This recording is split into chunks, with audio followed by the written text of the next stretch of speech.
I know this nickname, and I have discussed it with people from different places. So I understand the context, but maybe in the future we can upgrade it to just Queen. 네, 일단 얼음공주라는 별명을 또 여기저기서 좀 들어봤고요. 잘 알고 있습니다.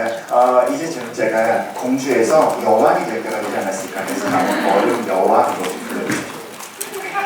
As for the Prokofiev, I love that piece. I played it for a really long time. It was one of the first. At the time, it was a piece my teacher considered contemporary because he was born in 1907 and he learned it when it was a brand new concerto. So it was one of the first 20th century pieces that I learned.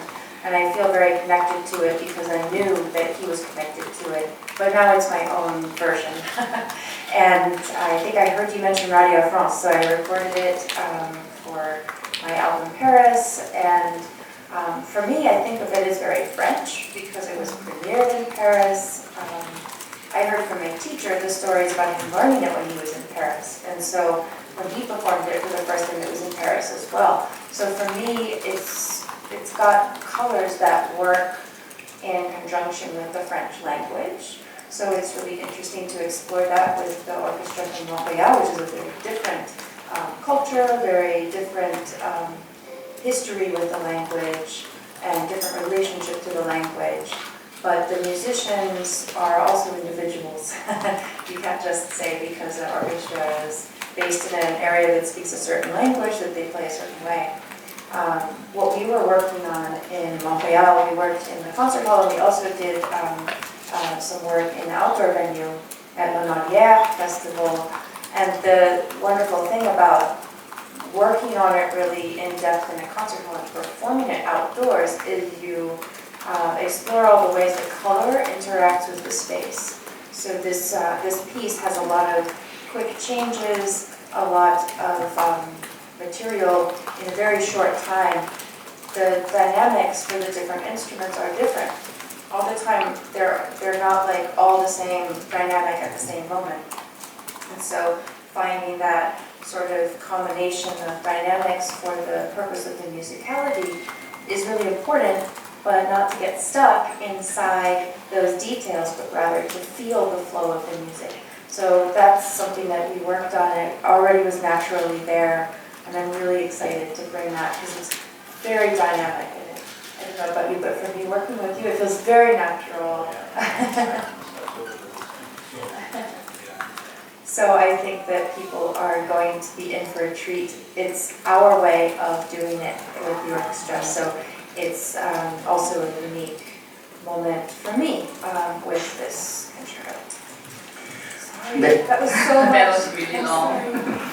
네, 일단 프로코피에프 바이올린 협주곡 1번은 제가 개인적으로 매우 사랑하는 곡이고요. 오랫동안 연주를 해왔었습니다. 제가 이 곡을 처음 배웠던 선생님이 1907년 출생이신데요. 당시 이제 선생님이 이 곡을 처음 배우셨을 때는 이 곡이 이제 나왔을 때였고, 그분 20세기 초반에 나왔고, 그분께는 매우 현대 음악이었던 거죠. 그래서 선생님께 그 당시의 그 곡과 분위기에 대해서도 많이 들었고요. 그리고 말씀하신 대로 제가 이런 그 파리라는 그 앨범에 이 곡을 연주해서 실었는데요. 제가 느끼기에는 아주 전형적인 아주 그 프랑스 느낌이 나는 곡이라고 생각하고요.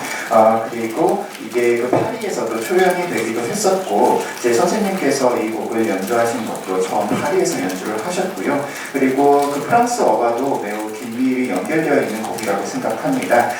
그리고 오늘 내일 제가 함께 연주하게 되는 몬트리올 심포니 오케스트라 같은 경우에는 아주 나름의 문화와 또 역사와 특별한 그런 나름 개성을 갖고 있는 곳이고요. 그리고 저는 또 저 나름대로의 또 연주자로서의 개성을 갖고 있다고 생각합니다.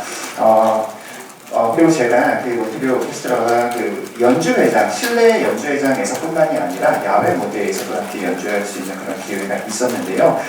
연주회장 실내와 야외 공연은 공간이 주는 그런 느낌이나 색채나 이런 것들 때문에 매우 다르다고 생각합니다. 그리고 각각의 악기가 갖고 있는 다이내믹도 매우 달라지는데요.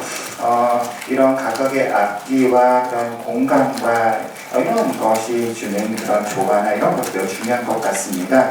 그리고 우리가 연주를 함에 있어서 물론 디테일도 중요합니다만 전체적인 음악의 흐름을 느끼면서 연주하는 것, 그리고 모두가 함께 이 다이나믹을 느껴가면서 연주하는 것이 매우 중요하다고 생각하고요. 제가 몬트리올 심포니 오케스트라와 이 곡을 함께 리허설을 하면서 느낀 것은 아주 매우 역동적이고 또 매우 자연스럽다라는 것이었습니다. 그래서 여러분께서는 우리가 표현하는 우리만의 방식의 그런 공연을 느끼게 되실 거라고 생각하고요. 아주 전 세계 한 번뿐인 그런 독특한 순간을 경험하실 거라고 생각합니다.